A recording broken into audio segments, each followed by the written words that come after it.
এনে ধৰণৰ এটা টুপি সদায় এটা থাৰ্মোমিটাৰ ঘৰত সদায় ৰাখিব এনে ধৰণৰ মোজা পিন্ধাব পাৰে এইটো এটা আছে এটোৰ pH টো হল 5.5 নমস্কাৰ আশা কৰিছো আপোনালোক সকলে ভালে আছে আজিৰ এই ভিডিঅ'টোত আমি শিশুৰ কেনেকৈ যত্ন লয় সেই বিষয়ে আলোচনা কৰিম আজি মই 10টা বস্তু দেখুৱাম যিকেইটা আপুনি আপোনাৰ শিশুৰ ক্ষেত্ৰত ব্যৱহাৰ কৰিব পাৰে আপোনাৰ শিশুটি জন্মৰ পৰা প্ৰায় 2 বছৰ বয়সলৈকে অতি যত্ন বেছি খুব প্ৰয়োজনীয় ভালকে যত্ন ল'ব লাগে যাৰ কাৰণে কিছুমান প্ৰডাক্টস আছে বা কিছুমান বস্তু আছে যিবোৰ শিশুটিৰ কাৰণে ভাল হয় সো সেইটো বিষয়ে মই আলোচনা কৰিম নাম্বাৰ 1 হল আপোনাৰ শিশুটি যেতিয়া জন্ম হয় তেতিয়া শিশুটি জন্ম হোৱাৰ পিছত ঠাণ্ডা লাগাৰ বহুত চান্স থাকে গতিকে আপুনি শিশুটিক তিনিটা বস্তু সদায় ব্যৱহাৰ কৰিব এটা হল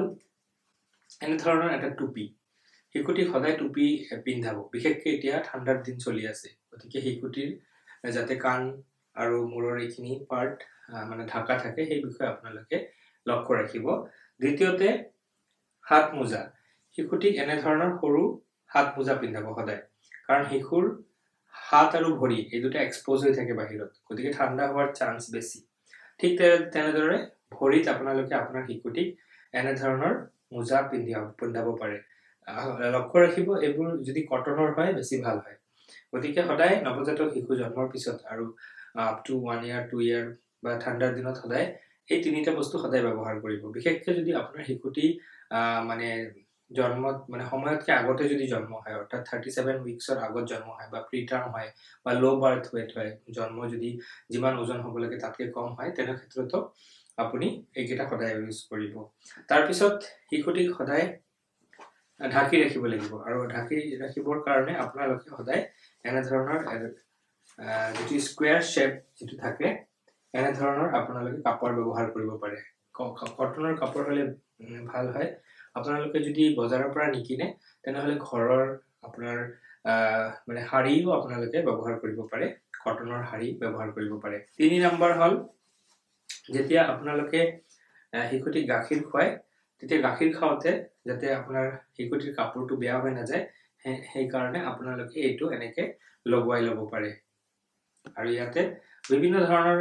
বজাৰত পায় আপুনি ঘৰতো বনাই ল'ব পাৰে এই বস্তুটো অতি প্ৰয়োজনীয়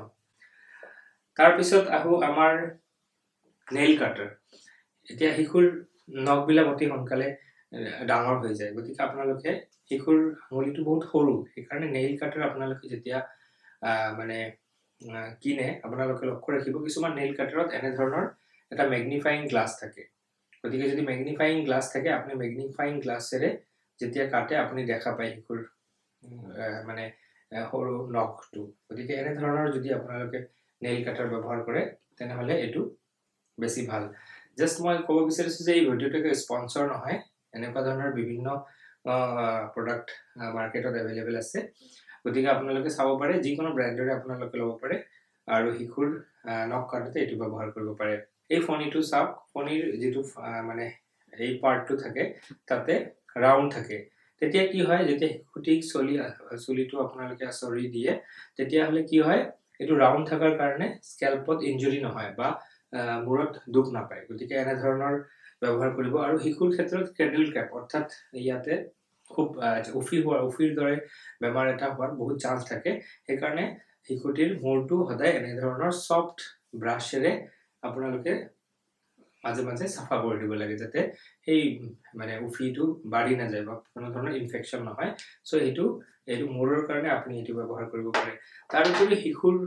কেনে ধৰণৰ সাবন ব্যৱহাৰ কৰিব পাৰি বজাৰত বিভিন্ন ধৰণৰ সাবন আছে শিশুৰ ক্ষেত্ৰত আমি টিয়াৰ ফ্ৰী অৰ্থাৎ যাতে সাবনটো যদি কিবা কাৰণ ভুলতে চকুটো পৰে তেনেহলে যাতে একো ইৰিটেশন হয় তেনে ধৰণৰ সাবন ব্যৱহাৰ কৰিব লাগে আৰু pH টো ফ্ৰেন্ডলি হ'ব লাগে অৰ্থাৎ শিশুৰ যেটো সাবন ব্যৱহাৰ কৰে তাৰ pH টো 5 ৰ পৰা 6 ৰ ভিতৰত হলে ভাল হয় যেনে ধৰি লওক এইটো এটা আছে এটোৰ pH টো হল 5.5 গতিকে এনে ধৰণৰ মানে যিবোৰ সাবন আছে হেবোৰ আপুনি 1 ইয়াৰৰ পিছত ব্যৱহাৰ কৰিব পাৰে তাৰ পিছত আপুনি ধৰি লওক এই যিবোৰ স্কিন ফ্ৰেন্ডলি থাকে হেবোৰ আপোনাৰ হেকুটি ময়শ্চাৰ স্কিনটো ময়শ্চাৰাইজ কৰি ৰাখে অৰ্থাৎ ময়শ্চাৰাইজ কৰি থাকিলে কি হয় স্কিনৰ যেটো বেৰিয়াৰ ফাংচন হয় এটো প্ৰটেকচন হয় তাৰ উপৰি আপুনি শিশুটিৰ কাৰণে সদায় এটা থাৰ্মোমিটাৰ ঘৰত সদায় ৰাখিব কাৰণ শিশুটিৰ যিকোনো টাইমত আপুনি ফিল কৰিব পাৰে যে টেম্পাৰেচাৰটো অলপ বেছি হৈ আছে নেকি, কিন্তু সেইটো আপুনি চাই পেলাই গম নাপায়। যদি একদম সৰু শিশু হয়, নৱজাতক শিশু হয়, তেনেহ'লে আপুনি হিউমেন টাচ মেথড যিটো আছে, অৰ্থাৎ হাতেৰে আপুনি চাই গম পাব পাৰে যে শিশুটি নৰ্মেল টেম্পাৰেচাৰ আছে নে কোল্ড ষ্ট্ৰেছ বা ঠাণ্ডা লাগিছে। সেইটো হ'ল কি হিউমেন টাচ মেথডটো কি হ'ল যে আপুনি প্ৰথমে শিশুটিৰ ভৰিটো চাব লাগে, আমাৰ হাতৰ এই অংশখিনিৰে ভৰিটো চাব লাগে, তাৰপিছত পেটটো চাব লাগে। ভৰি আৰু পেট দুটাই যদি গৰম থাকে তেনেহ'লে শিশুটিৰ তাপমাত্ৰা নৰ্মেল। যদি ভৰিটো ঠাণ্ডা থাকে আৰু পেটটো গৰম থাকে তেনেহ'লে শিশুটিক ঠাণ্ডা লাগিছে, অৰ্থাৎ কোল্ড ষ্ট্ৰেছ। আৰু ভৰি আৰু পেট দুটাই যদি ঠাণ্ডা থাকে তেনেহ'লে কিন্তু হাইপ'থাৰ্মিয়া হৈ গৈছে, ইমিডিয়েটলি ডক্টৰক দেখুৱাব লাগিব। চ' সেইটো মই আন এটা ভিডিঅ'ত বিশেষ মানে ডিটেইলছত আলোচনা কৰিম যে কেনেকৈ টেম্পাৰেচাৰবিলাক চাব পাৰে। তাৰ উপৰিও আপুনি থাৰ্মোমিটাৰেৰে ভালদৰে টেম্পাৰেচাৰটো চাব পাৰে। চ' এইটো ডিজিটেল থাৰ্মোমিটাৰ হয়। আজিকালি ইনফ্ৰাৰেড থাৰ্মোমিটাৰো ওলাইছে আৰু কিছুমান মাৰ্কুৰী থাৰ্মোমিটাৰো থাকে। মাৰ্কুৰী থাৰ্মোমিটাৰটো অলপ ৰিস্কি হৈ যায়, কাৰণ মাৰ্কুৰী থাকে কেতিয়াবা এক্সিডেণ্টেলি মানে শিশুৰ শৰীৰত যাব পাৰে, সেইকাৰণে অলপ ৰিস্ক থাকে। গতিকে আপোনালোকে ডিজিটেল থাৰ্মোমিটাৰ ব্যৱহাৰ কৰিব পাৰে বা আপোনালোকে ইনফ্ৰাৰেড থাৰ্মোমিটাৰ ব্যৱহাৰ কৰিব পাৰে। শিশুটি গা ধোৱাৰ পিছত এনেধৰণৰ কাপোৰেৰে আপোনালোকে চক কৰিব পাৰে। আপোনালোকে শিশুটিৰ কাৰণে বহুত কাপোৰ আপোনালোকে ৰেডি কৰি ৰাখিব, প্ৰায় যিমান পাৰে আপোনালোকে কাপোৰ ৰেডি কৰি ৰাখিব। আৰু ঠাণ্ডাৰ দিনৰ কাৰণে আপোনালোকে চুৱেটাৰো ব্যৱহাৰ কৰিব পাৰে আৰু বিভিন্ন ধৰণৰ কাপোৰ, কাৰণ বাৰে বাৰে চেঞ্জ কৰি থাকিব লাগে, সেইখিনি ব্যৱহাৰ কৰিব পাৰে। আৰু তাৰপিছত এই কাপোৰবিলাক যেতিয়া মানে চাফা কৰে তেতিয়া কি হয়, আমাৰ যিবোৰ কমন ডিটাৰজেণ্ট আছে সেইবোৰ ইমান স্কিন ফ্ৰেণ্ডলি নহয়। গতিকে শিশুৰ যিহেতু স্কিনটো মানে জন্মৰ পিছত বিশেষকৈ আপ টু 1 year বহুত চেঞ্চিটিভ হয়, সেইকাৰণে আমি যিবোৰ নন টিয়াৰ, নন টক্সিক বা যিবোৰ কেমিকেল ডাই নাথাকা তেনেধৰণৰ মানে ডিটাৰজেণ্টবিলাক ব্যৱহাৰ কৰিলে ভাল হয়। গতিকে আজিৰ ভিডিঅ'টোত মই এইকেইটা বস্তুৱে আলোচনা কৰিলোঁ যে জন্মৰ পিছত শিশুটিক আমি কেনেকৈ কেয়াৰ কৰিব পাৰোঁ। তাৰ উপৰিও বিভিন্ন ধৰণৰ বস্তু আছে, যেনেকুৱা আপোনালোকক শিশুটিক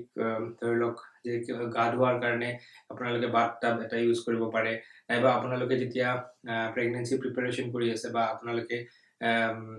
গৈ আছে আপোনালোকে মানে হস্পিটেলত যায়, তেনেহ'লে আপুনি এটা বেগ এটা ৰেডি কৰি ৰাখিব, য'ত আপোনালোকে শিশুটিৰ বিভিন্ন হোৱাৰ পিছত যি বস্তু লাগিব পাৰে, যেনেকুৱা শিশুটিক মানে প্ৰথমে ল'বৰ কাৰণে কাপোৰ লাগিব, তাৰপিছত শিশুটি হোৱাৰ পিছত ভালকৈ ঢাকি ৰাখিবৰ কাৰণে কাপোৰ লাগিব, ঠাণ্ডাৰ দিন থাকিলে কম্বল লাগিব বা এটা ৰুম হিটাৰ লাগিব। চ' সেইখিনি বস্তু আপোনালোকে গোটেইখিনি বস্তু আগতীয়াকৈ প্লেন কৰিব লাগিব। আৰু এই ভিডিঅ'টোৰ পৰা আপোনালোকে এইটোৱে মেছেজ লৈ যাওক যে আপোনালোকে মেণ্টেলি প্ৰিপেয়াৰ হ'ব লাগিব। শিশুটি জন্মৰ পিছত কিন্তু আপোনালোকে যদি মানে দৌৰা-দৌৰি কৰে, হোৱাৰ পিছত এইটো লাগে আকৌ ল'ব যাব লাগে, এইটো লাগে সেইটো ল'ব, এনেকুৱা কৰিলে নহ'ব। আপোনালোকে আগৰ পৰাই প্লেন কৰিব যে শিশুটি জন্ম হোৱাৰ পিছত মেইন কি শিশুটিৰ ঠাণ্ডাৰ পৰা বচাই ৰাখিব লাগিব। ছেকেণ্ড হ'ল শিশুটিক ভালকৈ মাতৃৰ দুগ্ধ পান কৰিব লাগিব। আৰু মাতৃৰ দুগ্ধ পান কৰাৰ লগতে শিশুটি যাতে মানে ভালকৈ চাফ চিকুণকৈ ৰাখে, সেইটো খুব মানে আমি যিটো মেইনটেইন হাইজিন বুলি কওঁ, হাইজিনটো আমি মেইনটেইন কৰিব লাগিব। হাইজিনৰ কাৰণে আমি চুলিৰ, আমি নখ, আমি স্কিন, আমি কাপোৰ কানি গোটেইখিনি আমি চাব লাগিব। সেইকাৰণে কাপোৰ কানিৰ কাৰণে এটা ভাল ডিটাৰজেণ্ট আপোনালোকে ব্যৱহাৰ কৰিব পাৰে। এইটো এটা এনেকুৱা ধৰণৰ যিটো স্কিন ফ্ৰেণ্ডলি হয়, নন টক্সিক হয়। আপুনি শ্বেম্পু ব্যৱহাৰ কৰিব পাৰে শিশুৰ হেয়াৰ কাৰণে। তাৰপিছত আপোনালোকে চাবোন ব্যৱহাৰ কৰিব পাৰে, তাৰপিছত নেইল কাটাৰ আপুনি ব্যৱহাৰ কৰিব পাৰে। এইখিনি আপোনালোকে হাইজিনৰ কাৰণে চাব লাগিব। তাৰপিছত আহি গ'ল আপোনালোকে শিশুটিক ইমিউনাইজেশ্যন কৰিব লাগিব। ইমিউনাইজেশ্যনটো জন্মৰ সময়তে কৰা হয়, আকৌ 1.5 মাহ, 2.5 মাহ, 3.5 মাহ, 6 মাহ, 9 মাহ, 1 year, 15 months, 18 months, 2 years, এনেদৰে আপোনালোকে ভেকচিনেশ্যন কৰি থাকিব লাগিব। তাৰ উপৰিও বিভিন্ন ধৰণৰ মানে ঠাণ্ডাৰ পৰা বচাবৰ কাৰণে আপোনালোকে বিশেষকৈ বহুত ইম্পৰ্টেণ্ট এই 3টা বস্তু। এটা হ'ল হাত মোজা, ভৰিৰ মোজা আৰু টুপি। এইকেইটা কেতিয়াও নাপাহৰিব। তাৰ উপৰিও আপুনি কাপোৰ পিন্ধাব, পেণ্ট পিন্ধাব, আৰু যিমান পাৰে আপোনালোকে ডাইপাৰটো অলপ কম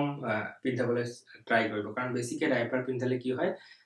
মানে ৰেছ হোৱাৰ চান্স থাকে। অৰ্থাৎ আজিকালি টেকন'লজি ভাল হোৱাৰ পিছত বিভিন্ন ধৰণৰ ভাল ভাল ডাইপাৰ ওলাইছে মাৰ্কেটত, তথাপি হ'লেও যিমান পাৰে আপোনালোকে ডাইপাৰটো কমকৈ ইউজ কৰিলে ভাল হয় বুলি মই ভাবো গতিকে আপোনালোকক যদি এই ভিডিঅ'টো ভাল লাগিছে আৰু আপোনালোকে মোৰ এই চেনেলটো সাবস্ক্ৰাইব কৰিব আৰু কিনে ধৰণৰ ভিডিঅ' আপোনালোকে বিচাৰে সেই বিষয়ে তলত কমেন্ট কৰিব মই নিশ্চয় নেক্সট ভিডিঅ'টোত সেই বিষয়ে আলোচনা কৰিবলৈ চেষ্টা কৰিম তো আজি এইখিনিতে সামৰণি মাৰিছো ধন্যবাদ